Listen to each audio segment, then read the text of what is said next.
শুভ সকাল সবাইকে। আজকে আমরা ওয়েট প্রসেসিং টেকনোলজি 1 এর লেকচার 6 পড়ব। লেকচার 6 এর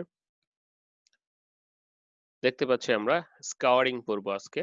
সো প্রি-ট্রিটমেন্টের যে পার্ট স্কাউরিং, সেটা স্কাউরিং এখন কাকে বলে সেটা দিয়ে আমরা শুরু করি। যে দেখো, আমরা সবাই ন্যাচারাল ফাইবারের পড়েছি, ন্যাচারাল ফাইবার, সিনথেটিক ফাইবার পড়েছি। তো ন্যাচারাল ফাইবারের ভিতরে কিছু কম্পোজিশন আমরা পড়েছি। সেই কম্পোজিশন গুলোতে আমরা দেখেছি যে কিছু ইম্পিউরিটিস ছিল। তো সেই ফাইবার সমূহ থেকে সেই ইম্পিউরিটিস দূর করাটাই আমরা আজকে শিখবো, বা বিভিন্ন ফাইবারের ক্ষেত্রে কোনটা কিভাবে দূর করছে সেটাই আমরা দেখব।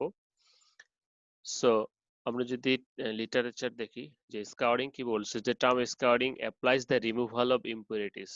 রিমুভাল অফ ইম্পিউরিটিস অর্থাৎ ফাইবার বাদে আর যা কিছু থাকে সেগুলোকে যখন রিমুভ করবো, সাসাস কি কি থাকে, অয়েল, এটা ওয়াক্স হবে, ওয়াশ হয়ে গেছে, gum, soluble impurities and dirt, যেগুলো dirt particle commonly found in textile material and produce hydrophilic and clean cloth. স্কাউরিংটা কি? স্কাউরিং টার্মটা এই অর্থে ব্যবহৃত হচ্ছে একটা প্রসেসকে বা একটা প্রক্রিয়াকে বোঝাচ্ছে, যে প্রক্রিয়ার মাধ্যমে আমরা আমাদের ফাইবারের মধ্যে অবস্থিত যে সমস্ত ইম্পিউরিটিস রয়েছে, যেমন ন্যাচারাল ফাইবারের অয়েল থাকতে পারে, কটনের যদি আমরা দেখি যে 96% কটন, বাকিটা impurities, oil, wax, gum, soluble, insoluble, organic, inorganic matter সমূহ, ডার্ট পার্টিকেল, ময়লা আবর্জনা সবকিছু যখন দূর করে আমরা হাইড্রোফিলিক সারফেস তৈরি করব। তো তেল চর্বি থাকতে সাধারণত পানি শোষণ করে না, হাইড্রোফোবিক হয়, তখন আমরা সেটাকে রিমুভ করে সেটাকে কি হাইড্রোফিলিক করছি এন্ড ক্লিন ক্লথ তৈরি করছি। তো এই প্রক্রিয়াটাকে আমরা স্কাওয়ারিং বলছি। বাংলা কথায় যদি বলি, স্কাওয়ারিং একটা প্রসেস, যে প্রসেসে ফাইবারের ইম্পিউরিটিস সমূহ বা অপদ্রব্য সমূহ, যেমন তেল, চর্বি, অয়েল, ডার্ট পার্টিকেল, সেগুলোকে দূর করা হয় এবং সেটার সারফেসটা ক্লিন করে হাইড্রোফিলিসিটি অর্থাৎ পানিগ্রাহী ক্ষমতা বৃদ্ধি করা হয়। এই প্রক্রিয়াটাকে আমরা স্কাওয়ারিং বলছি। So scouring is an important pre-treatment stage, especially for the natural fiber which have a significant presence of natural impurities. দেখো, ন্যাচারাল ফাইবারের ক্ষেত্রে এটাই বাধ্যতামূলক বা ইম্পর্টেন্ট, বিকজ অফ ন্যাচারাল ফাইবারেই কিন্তু সবচেয়ে বেশি ইম্পিউরিটিস গুলি থাকে। ম্যানমেড ফাইবারের ক্ষেত্রে যেটা বলবো, ম্যানমেড ফাইবার তো মানুষ নিজেরাই তৈরি করে, সেটা মেল্ট স্পিনিং, ওয়েট স্পিনিং বা যেভাবে হোক না কেন, সো সেখানে ইম্পিউরিটিস যাওয়ার সুযোগ নেই। তো কাপড় তৈরি করার সময় যেটুকু ইম্পিউরিটিস মেশিন থেকে আসতে পারে বা বাইরের পরিবেশ থেকে আসতে পারে, ঠিক ততটুকুই ডার্ট পার্টিকেল। কিন্তু ন্যাচারাল ফাইবারের ক্ষেত্রে ইনহেরেন্টলি, জন্মগত ভাবেই সেখানে তাদের কিছু ইম্পিউরিটিস থেকে যায়। So this is much more important than synthetic fiber. So in case of cotton, although a relative amount of impurities is quite low, it still makes the fiber non-absorbent. যদিও কটনে অল্প রয়েছে, তারপরে কিন্তু কটন, যখন তোমরা র কটন যেটা দেখবা, যে র ফেব্রিক যেটা দেখবা, সেটা কিন্তু পানি শোষণ করে না। ল্যাবে গেলে কখনো পানি দিয়ে ট্রাই করে দেখবা। হ্যাঁ, in case of wool, amount of high, উলের ক্ষেত্রে, সিল্কের ক্ষেত্রে, সবগুলোর ক্ষেত্রেই কিন্তু আমাদের ইম্পিউরিটিস রয়েছে। সো সিম্পলি ন্যাচারাল ফাইবার থেকে ইম্পিউরিটিস গুলো দূর করার প্রক্রিয়ার নামই হচ্ছে স্কাওয়ারিং। ওকে, তাহলে আমরা একটু দেখে নিই অবজেক্টস অফ স্কাউরিংটা কি। অবজেক্টস অফ স্কাউরিং তো বুঝলামই, যে আমরা কি করব, যে remove all natural as well as added impurities. যেগুলো অ্যাডেড ইম্পিউরিটিস, ন্যাচারাল ইম্পিউরিটিস যেটা ইনহেরেন্টলি থেকেই থাকে জন্মগতভাবেই, অ্যাডেড ইম্পিউরিটিস যেগুলো মেশিনে প্রসেসিং এর সময়, স্পিনিং এ হতে পারে, ফেব্রিক ম্যানুফ্যাকচারিং এ হতে পারে, সেখানে যুক্ত হয়, যেটা কি করছে, essentially hydrophobic character as complete as possible, সেটাকে রিমুভ করে হাইড্রোফিলিক করতে হবে, হাইড্রোফোবিক সাবস্টেন্স বা ক্যারেক্টারটাকে। Increase absorbency of the textile material, যেহেতু আমরা ফার্দার প্রসেস গুলো সাধারণত ওয়েট মিডিয়ামে করে থাকি, সেক্ষেত্রে সেটার অ্যাবজর্বেন্সি থাকতে হবে, সেজন্য আমাদের অ্যাবজর্বেন্সিটা বাড়াতে হবে to leave the fabric in a high hydrophilic condition and without undergoing chemical or physical, কোনো কেমিক্যাল অথবা ফিজিক্যাল চেঞ্জ ছাড়াই একটা হাইড্রোফোবিক সাবস্টেন্সকে হাইড্রোফিলিক পরিণত করা। সো স্কারিং ডিপেন্ডস অন কি কি বিষয়ের উপর ডিপেন্ডস করে, সেই বিষয়গুলি হচ্ছে যে type of cotton, colour of cotton, and the cleanness of the cotton, and the twist and the count of the yarn, and construction of the fabric. দেখো, এটা যদি কটনের ক্ষেত্রে হয় তাহলে সেটা কটনের উপর। টাইপ অফ কটন না বলে এখানে তোমরা বলবা টাইপ অফ ফাইবার, কি ধরনের fibre, colour of the fibre, cleanness of the fibre, হ্যাঁ, twist and count of the yarn, and construction of the fabric. Because of scouring is not only for cotton but also for other natural and synthetic fiber also.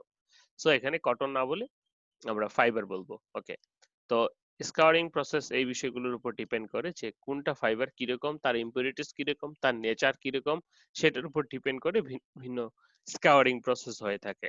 তো আমরা প্রথমত যদি কটনের ক্ষেত্রে দেখি, তাহলে আমরা দেখতে পাচ্ছি, দেখো যে ইম্পিউরিটিস এন্ড পার্সেন্টেজ, প্রোটিন থাকছে 0.13%, পেকটিনস থাকছে 1.2%, তারপরে কি রয়েছে যে oil fat and wax 0.6%, mineral fats 1.3%, ash 0.5%, and others 1.1%, and সব মিলে মোটামুটি 6%।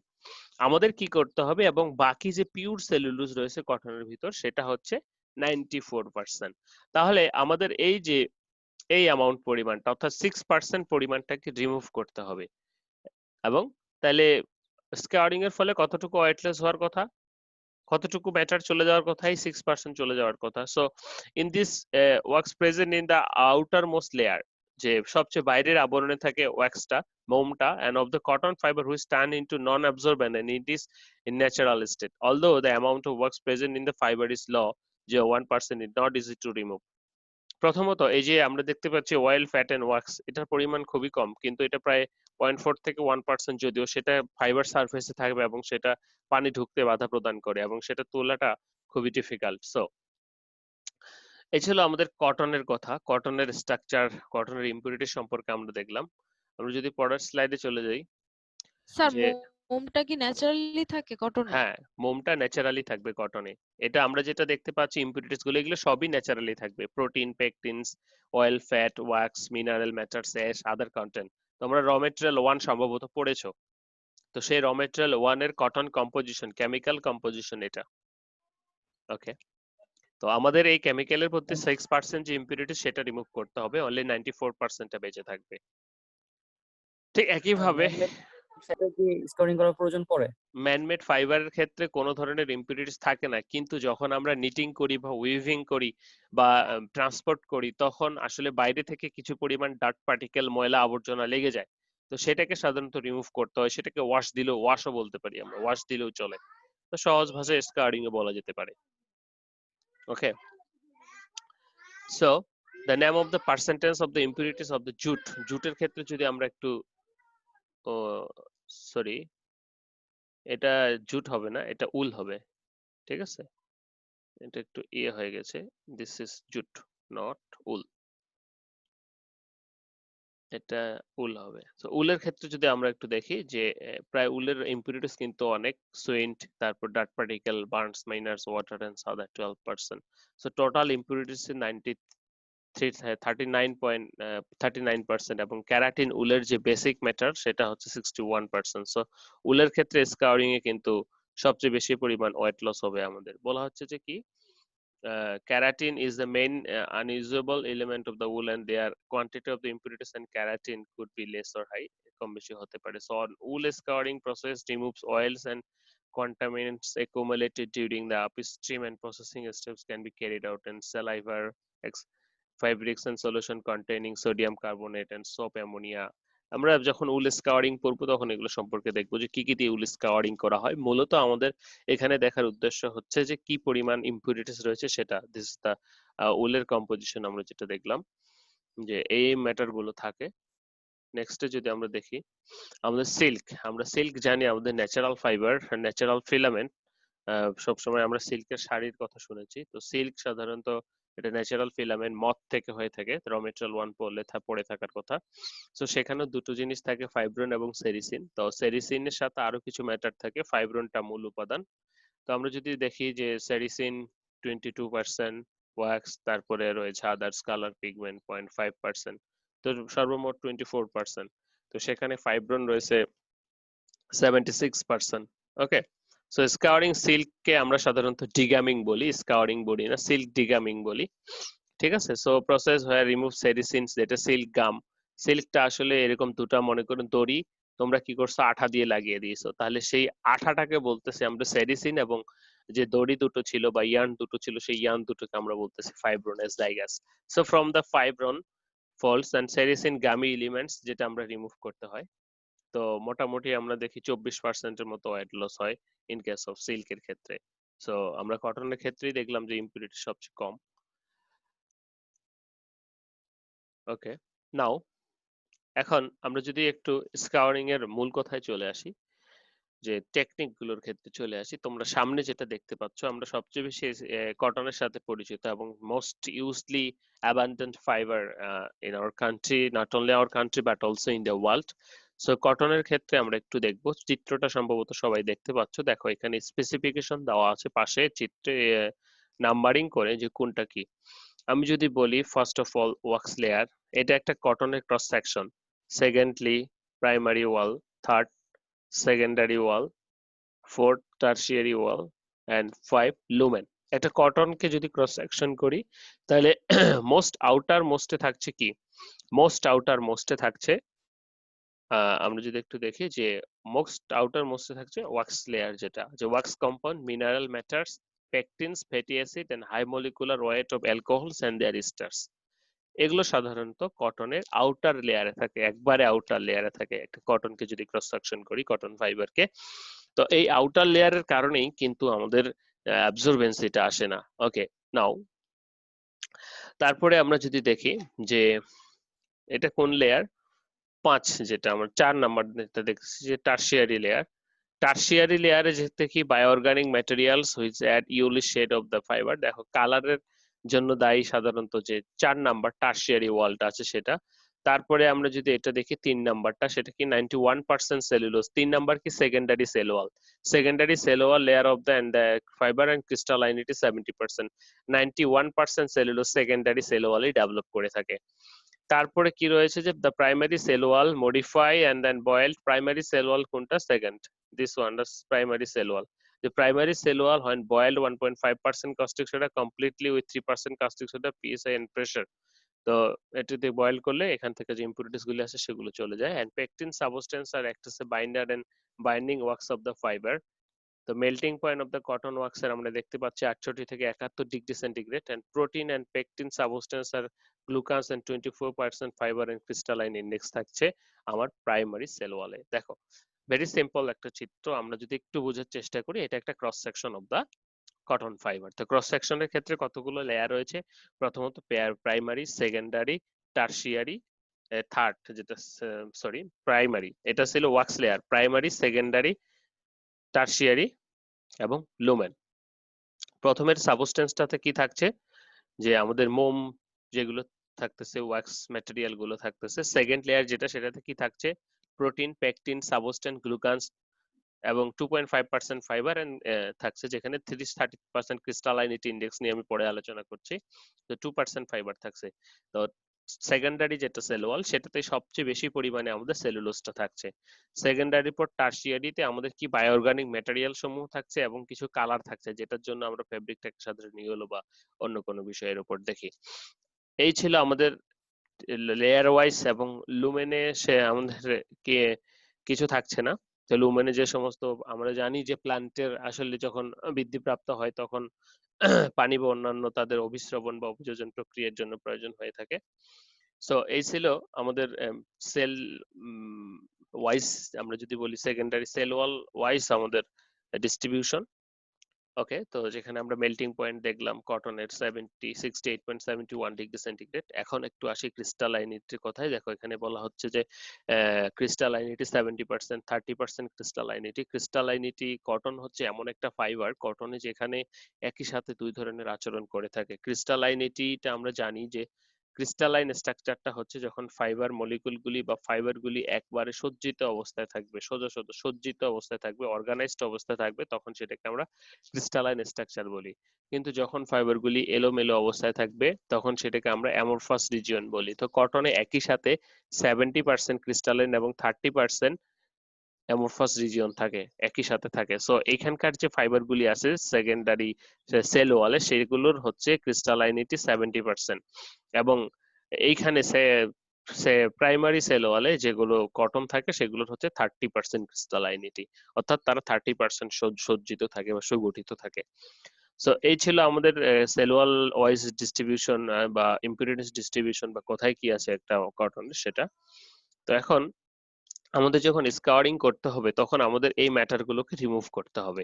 সো আমাদের শুধু টিকবে কত, এখানকার 95% সেলুলোজ এবং সাথে টিকতেছে এখানকার 2.5% সেলুলোজ। বাকি সব ম্যাটার গুলোকে আমাদের রিমুভ করতে হবে।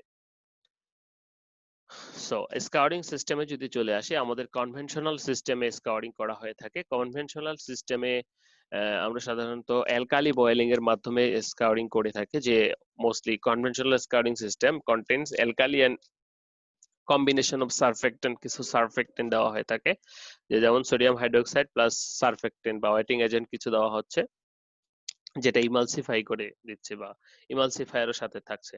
So both wetting agent and emulsifier are surfactant but they perform in different role, and this is system remove almost the impurities and modes, and this is the temperature high alkalinity chemical and intensive process. আমরা normally সকল ফ্যাক্টরিতে বর্তমানে যেগুলো use করা হয়ে থাকে সেগুলো হচ্ছে কনভেনশনাল বা অ্যালকালাইন বয়েলিং এখন পর্যন্ত টিল নাও। ওকে, নেক্সট সলভেন্ট বেস।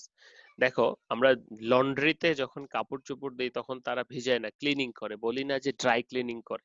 তো এই যে সলভেন্ট গুলো রয়েছে সাধারণত বিভিন্ন প্রকার সলভেন্ট রয়েছে, carbon tetrachloride, ethylene, benzene, white spirit etcetera, যে আমরা জানি তেল চর্বি পানির প্রতি বিদ্বেষ, কিন্তু এই ধরনের সলভেন্টে কিন্তু তারা ডিজলভ হয় বা আকর্ষিত হয়। সো ড্রাই ক্লিনিংটা ঠিক তাই, যখন আমরা এই যে ময়লা পার্টিকেল গুলোকে কি করব, এই সমস্ত সলভেন্ট দিয়ে পরিষ্কার করব, তখন সেটাকে কিন্তু আমরা ড্রাই ক্লিনিং বলছি। তো যখন ময়লা পার্টিকেল গুলো কি হবে, এই ধরনের সলিউশনের সংস্পর্শে আসবে বা সলিউশনে আসবে, তখন তারা কি গলে যাবে এবং সহজেই ফাইবার থেকে আলাদা হয়ে যাবে। সেজন্য সেটাকে সলভেন্টের মাধ্যমে যে সমস্ত ইম্পিউরিটিস গুলোকে, ময়লা সমূহকে রিমুভ করা হয়, সেটাকে সলভেন্ট স্কাউরিং বলা হয়ে থাকে। এবং এনজাইম বেসড, দেখো সলভেন্ট স্কাউরিং এবং কনভেনশনাল স্কাউরিং তো প্রচন্ড ভাবে আমাদের পরিবেশের জন্য ক্ষতিকর, সেই জন্য কনভেনশনাল স্কাউরিং এবং সলভেন্ট স্কাউরিং এর অল্টারনেটিভ চিন্তা করা হচ্ছে, যেটাকে আমরা এনজাইম বেসড স্কাউরিং বা বায়ো স্কাউরিং বলতেছি। এই এনজাইম বেসড স্কাউরিং বা বায়ো স্কাউরিংটা আমরা কি করছি, এনজাইম দিয়ে করছি। This is eco friendly for environment. Okay, তো এই ছিল আমাদের তিনটা, যে কনভেনশনাল, সলভেন্ট বেসড এবং এনজাইম বেসড।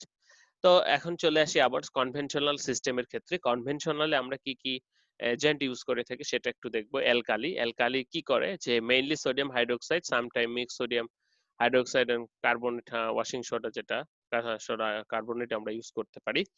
ওয়েটিং এজেন্ট কি reduce the surface tension of the scouring liquid, so white out the good uniformity, অর্থাৎ ভেজাবে, হ্যাঁ, যেন তাড়াতাড়ি বেরোতে পারে বা ভিতরে প্রবেশ করতে পারে। ইমালসিফায়ার কি emulsify the works and generally non ionic surfactant, যে সমস্ত তেল চর্বিগুলো বের হবে সেগুলোকে ইমালসিফাই করবে ইমালসিফায়ার।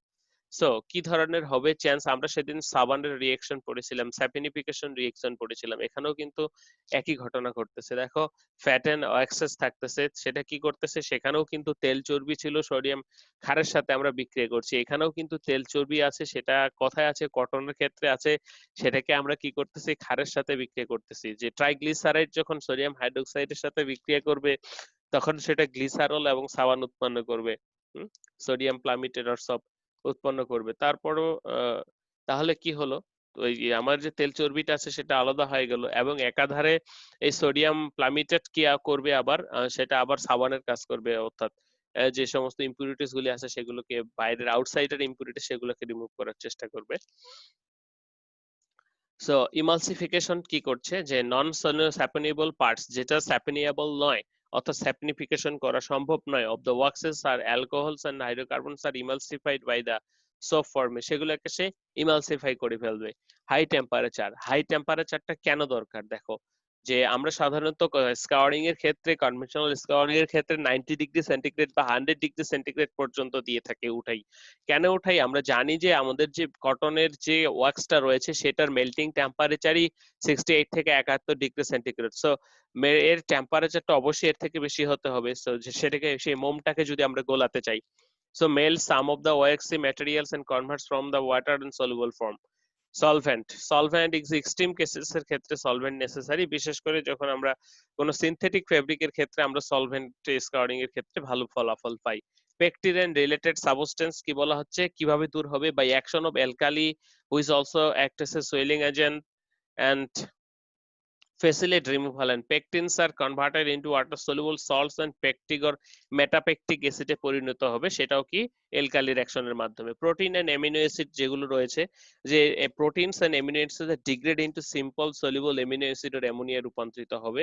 হেমিসেলুলোজ হেমিসেলুলোজ কি করবে? হেমিসেলুলোজ উইথ LODP মানে degree of polymerisation dissolve in sodium hydroxide, অর্থাৎ যে সমস্ত কি সেলুলোজ গুলো পরিপক্ক হয়নি বা ডিগ্রি অফ পলিমারাইজেশন মানে কি একটা অনেকগুলো মলিকুল মিলে একটা পলিমার তৈরি করে, অর্থাৎ চেন তৈরি করে। যখন ডিগ্রি অফ পলিমারাইজেশন কি, ডিগ্রিটা হচ্ছে যে যতগুলো পলিমার একসাথে যুক্ত থাকবে, অর্থাৎ যতগুলো number of polymer unit monomer unit একসাথে যুক্ত থাকবে, সেটাকে আমরা ডিপি বলতেছি। সো হেমিসেলুলোসের ক্ষেত্রে LODP এবং LODP সমূহ সেলুলোজ গুলো সমূহ সাধারণত কি হয়, ডিসলভ হয়ে যায়। Inorganic substance, mineral, heavy metals partially dissolve in sodium hydroxide by sequestering or chelating agents and producing more soluble salt এ পরিণত হয়। ওকে, তো আমরা আরো রয়েছে আমাদের যে ডার্ট পার্টিকেল গুলো কি হয়, যে is remove by detent suspension by soap and detergent. Soap and detergent কিন্তু অলরেডি উৎপন্ন হচ্ছে এবং আমরা কিন্তু স্কার্ডিং এর সাথে দিচ্ছি। এবং অয়েল কি হচ্ছে, saponable oils are convert into soap and glycerol and unsaponable are emulsified and hydrolyse. So আমরা আমাদের যে ম্যাটার গুলো ছিল, আমরা একটু খেয়াল করি যে আমরা এটাতে কি কি দেখেছিলাম, আমাদের কটনের সারফেসে কি কি আছে সেগুলোকে আমরা রিমুভ করব। তাহলে কিভাবে রিমুভ করছি দেখো, প্রথমত অ্যালকালি অ্যাকশন দিয়ে আমরা কনভেনশনাল সিস্টেমে করছি, ওয়েটিং এজেন্ট ইমালসিফায়ার দিয়ে।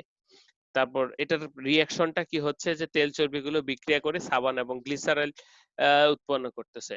সো এখন যদি আমরা দেখি যে কোনটা কিভাবে আলাদা হচ্ছে বা কোনটা কিভাবে চলে আসতেছে, প্রথমত যদি আসি আমরা যে মোমটা কি হচ্ছে হাই টেম্পারেচারে গলে যাচ্ছে, গলে গিয়ে কি হচ্ছে সোডিয়াম হাইড্রোক্সাইডের সাথে বিক্রিয়া করে সাবান উৎপন্ন করছে, গ্লিসারল উৎপন্ন করছে। নন স্যাপনিয়েবল যে ম্যাটার গুলো রয়েছে সেগুলো কি হচ্ছে, যেগুলো স্যাপনিয়েবল হচ্ছে না সেগুলো ইমালসিফাইড হয়ে যাচ্ছে। সলভেন্টের ক্ষেত্রে এক্সট্রিম কেসে ইউজ করে পেকটিন এন্ড রিলেটেড সাবস্টেন্স কি হচ্ছে, অ্যালকালি রিঅ্যাকশনে সেটা পেকটিক অ্যাসিড আর মেটাপেকটিক অ্যাসিডে পরিণত হচ্ছে। প্রোটিনস এন্ড অ্যামিনো অ্যাসিড কি হচ্ছে, ডিগ্রেডেবল এন্ড অ্যামিনো অ্যাসিডের অ্যামোনিয়াতে পরিণত হচ্ছে। হেমিসেলুলোজ কি হচ্ছে, যেগুলো ভালো হেমিসেলুলোজ নয় সেগুলো থেকে যাচ্ছে, আর হেমিসেলুলোজ LODP সেগুলো ডিসলভ হয়ে যাচ্ছে। অর্গানিক ইনঅর্গানিক সাবস্টেন্স যেগুলো হেভি মেটাল সেগুলো কি সলিউবল সল্টে পরিণত হচ্ছে, ডিমিনারেলাইজড হচ্ছে যাচ্ছে। তারপরে যদি আমরা দেখি ডার্ট পার্টিকেল, সেটা কি হচ্ছে soap and suspension. Soap dirt particle যেগুলো যে অবস্থিত সোপ এন্ড ডিটারজেন্টের মাধ্যমে আলাদা হয়ে যাচ্ছে। অয়েলটা কি হচ্ছে ইমালসিফাইড হয়ে যাচ্ছে কিছুটা, আর কিছুটা তেল চর্বি কাস্টিক সোডার সাথে বিক্রিয়া করে সোপ তৈরি হচ্ছে। তাহলে এই ছিল আমাদের কি, তাহলে সবগুলো ম্যাটার আলাদা হয়ে গেল, এখন শুধুমাত্র কটনটা পড়ে থাকলো। তো সেখানে কেমিক্যালে সাধারণত আমরা মেইনলি ইউজ করে থাকি কি কি, কাস্টিক সোডা সবচেয়ে প্রধান এবং প্রথম উপাদান, যেটা আমরা কি অ্যাসিডিক ম্যাটেরিয়াল নিউট্রালাইজ করি স্যাপনিফাইড। কাস্টিক সোডাই কিন্তু সবগুলো করতেছে। দেখো কাস্টিক সোডার অ্যাকশনের মাধ্যমে অয়েল এবং ওয়াক্সের সমূহ সোপে পরিণত হচ্ছে, কাস্টিক সোডার মাধ্যমে কি হচ্ছে পেকটিন মেটাপেকটিন অ্যাসিডে পরিণত হচ্ছে, অ্যামোনিয়ায় পরিণত হচ্ছে, LODP ডিসলভ হয়ে যাচ্ছে, হ্যাঁ, ডিমিনারেলাইজড হয়ে যাচ্ছে। তারপরে রয়েছে সারফেক্ট্যান্ট, আমরা জানি যে সারফেক্ট্যান্ট সারফেস টেনশন রিডিউস করে ভিজতে সাহায্য করবে, ইন্টারফেসিয়াল টেনশনটা কমাবে। মিনিমাইজ দ্য ইন্টারফেসিয়াল টেনশন মানে কি, ভিজতে সাহায্য করবে। এরপরে যদি আমরা বলি যে ডিটারজেন্ট কি করছে, ডিটারজেন্ট এবং ডিটারজেন্টও একটা সারফেক্ট্যান্ট, একই কাজ করবে, যে অয়েল ব্রন স্টেইন যেগুলো বাইরে থেকে তেল চর্বি বা ডার্ট পার্টিকেল থাকছে সেগুলোকে রিমুভ করছে। তারপরে যদি আমরা দেখি যে চিলেটিং এজেন্ট সাধারণত পানির সাথে দেওয়া হয়ে থাকে, সিকুয়েস্টারিং এজেন্ট পানির যে ক্ষরতা বা পানির যে হার্ডনেস সেটাকে রিমুভ করার জন্য ইউজ করা হয়। সোডিয়াম সিলিকেট যেটা পেনিট্রেটস ব্রেকডাউন দ্য লিগনিনস। আমরা জানি যে ন্যাচারাল ফাইবারের ক্ষেত্রে সাধারণত লিগনিন থাকে, পাটের ক্ষেত্রে সবচেয়ে বেশি থাকে। সো এই সোডিয়াম সিলিকেটটা লিগনিনকে রিমুভ করে দেয়। তারপরে কি হচ্ছে, builder solvent causes detergent become increase effectiveness increase করে, আর solvent assist emulsification of the dissolving oil materials কে ইমালসিফাই করতে সাহায্য করে। তো এই ছিল কেমিক্যাল আমরা যেগুলো ইউজ করে থাকি সাধারণত। তবে ফ্যাক্টরিতে শুধুমাত্র আমরা ইউজ করি caustic soda, সারফেক্ট্যান্ট, detergent, chelating agent, এগুলো ইউজ করি আমরা সাধারণত করে থাকি স্কাউরিংটা। ওকে, আমরা দেখলাম কিভাবে কি কিতে স্কাউরিং করি। সাধারণত 90 ডিগ্রিতে 1 ঘন্টা চালানো হয়, চালালেই চলে যায়। সো সেই আবার সেই একই রিঅ্যাকশন, স্যাপিনিফিকেশন রিঅ্যাকশন। অক্সিলারি কেমিক্যালস আরো সাথে দেওয়া হয়, সেগুলো হচ্ছে যে কি কি, যেমন অক্সিলারি লেভেলিং এজেন্ট। লেভেলিং এজেন্টটা সাধারণত ডাইং এর ক্ষেত্রে দেওয়া হয় বেশি। টিন্টিং এজেন্টটা দেওয়া হয় যে একটু উজ্জ্বল হওয়ার জন্য, এবং ওয়েটিং এজেন্ট তো দেওয়াই হয় যে সেটা যেন তাড়াতাড়ি ভালো করে ভিজে যায়। ওকে, স্যাপিনিফিকেশন রিঅ্যাকশনটা আমাদের আগে থেকেই পরিচিত।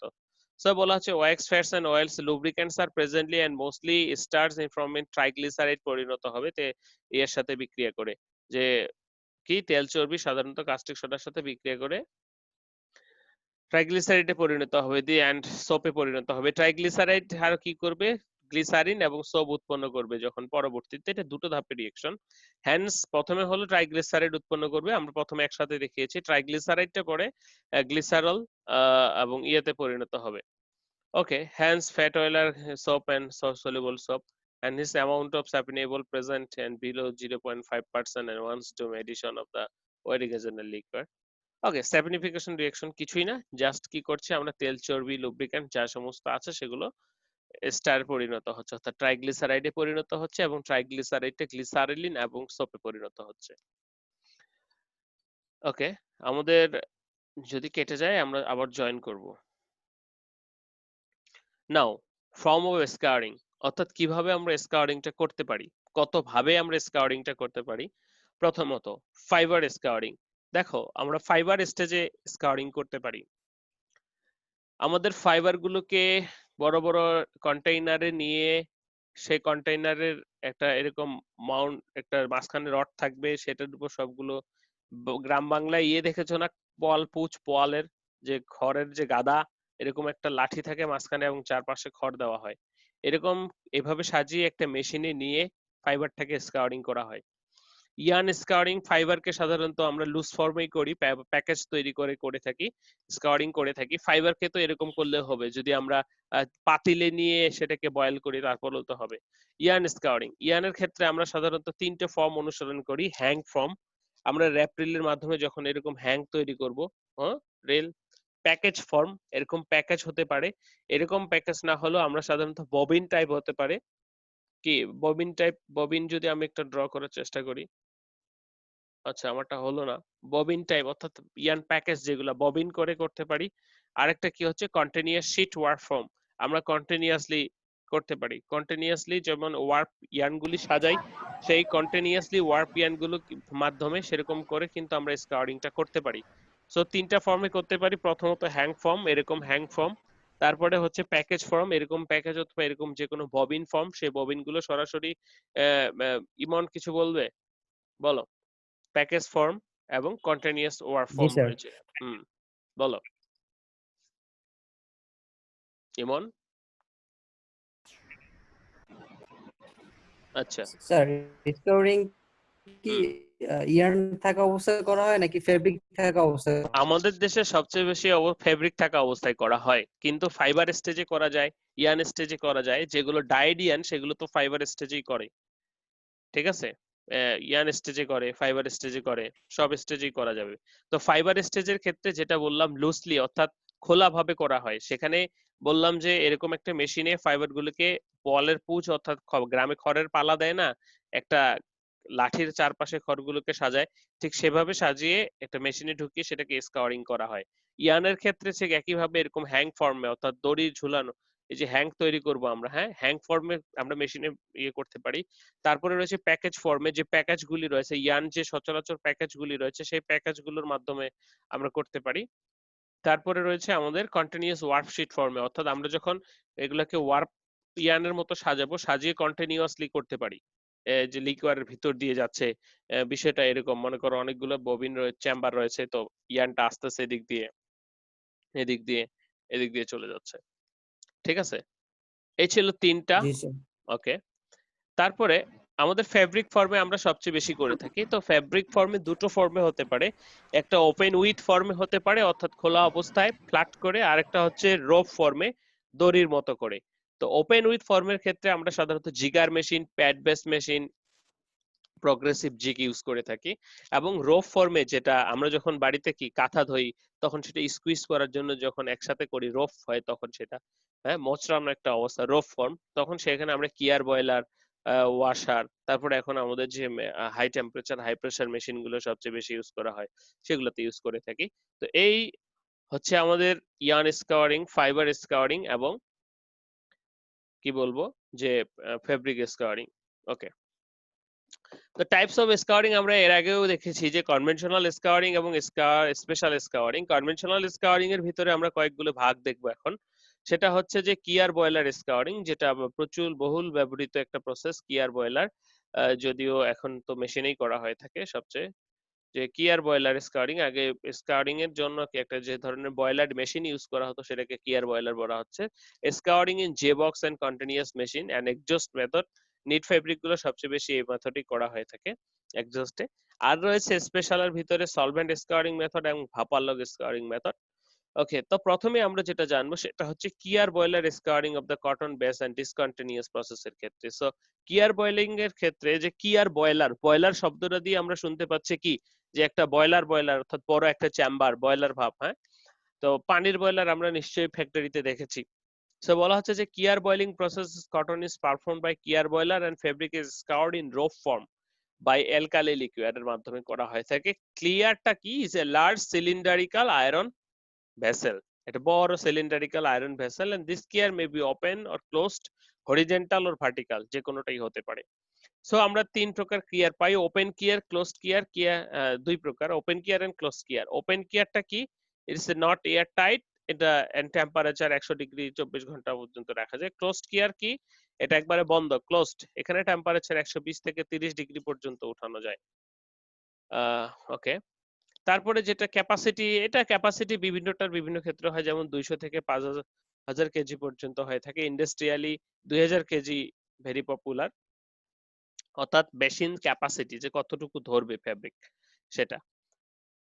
ওকে, তো এখন জেনারেল রেসিপি দেখি কিয়ার বয়লারের জন্য। আমাদের কি জেনারেল রেসিপিটা, ভেরি সিম্পলি আমরা যদি একটু দেখার চেষ্টা করি তাহলে আমাদের কেটে যাবে 3-3.5 মিনিট পর, তোমরা আবার জয়েন করবা। দেখো, অ্যালকালি সোডিয়াম হাইড্রোক্সাইড, এটা হচ্ছে আমাদের প্রথম উপাদান। এটা 2 থেকে 5 গ্রাম পার লিটার সাধারণত দেওয়া হয়। এটার পরিমাণ যত বেশি দিবা তোমার ফেব্রিক স্কাউরিং তো ভালো হবেই, সেই সাথে ফেব্রিকও ড্যামেজ হয়ে যেতে পারে। সোডা অ্যাশ, সোডা অ্যাশ কি, সাধারণত পিএইচ অ্যাডজাস্টমেন্টের জন্য সোডিয়াম কার্বনেট যেটা ইউজ করা হয়ে থাকে। যদিও সোডিয়াম হাইড্রোক্সাইড নিজেই খার, প্রচন্ড খার। ওয়াইটিং এজেন্ট 1 গ্রাম পার লিটার, ওয়াইটিং এজেন্ট কি করবে, ভেজাবে। সিকুয়েস্টারিং এজেন্ট 1 গ্রাম পার লিটার কি করবে, পানির ক্ষরতা দূর করবে। ডিটারজেন্ট 1 to 2 গ্রাম পার কি, ডিটারজেন্সি বৃদ্ধি করবে, ওয়াইটিং এজেন্টের কাজ করবে, সারফেক্টেন্টের কাজ করবে।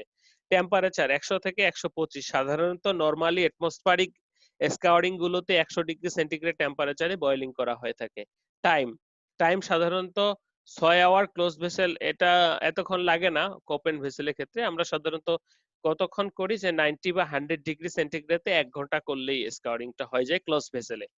Material to liquor 1:10, material to liquor বলি M/L 1:10 ম্যাক্সিমাম। অর্থাৎ দেখো, আমি একটু M/L টা যদি তোমাদেরকে বলি, মানে হচ্ছে ম্যাটেরিয়াল 1 কেজি, যদি আমরা যদি M/L কত ইউজ করি 1:10, মানে হচ্ছে কি 1 কেজি ফেব্রিক ইউজ করলে তার পরিবর্তে আমাদের দরকার হবে 10 কেজি পানি।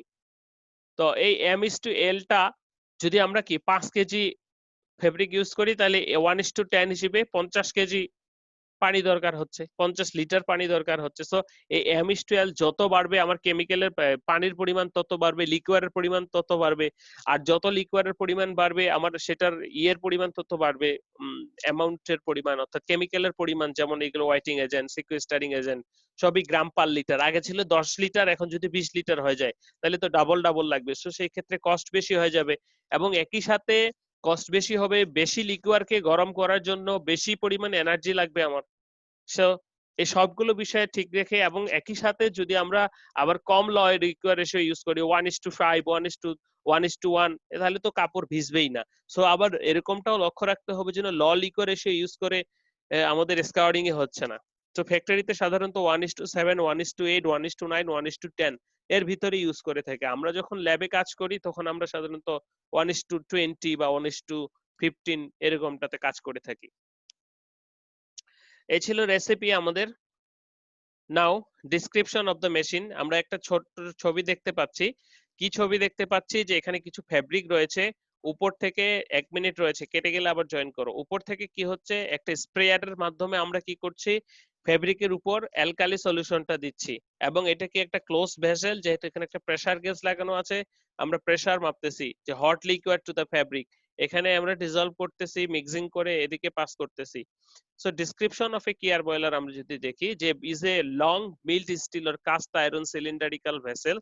কাস্ট আয়রন কোনগুলা, যেমন আমাদের বাড়িতে যে টিউবওয়েল গুলো আছে যে এগুলো লোহা না কিন্তু লোহাই, অর্থাৎ এখানে কার্বনের পরিমাণ বেশি রয়েছে।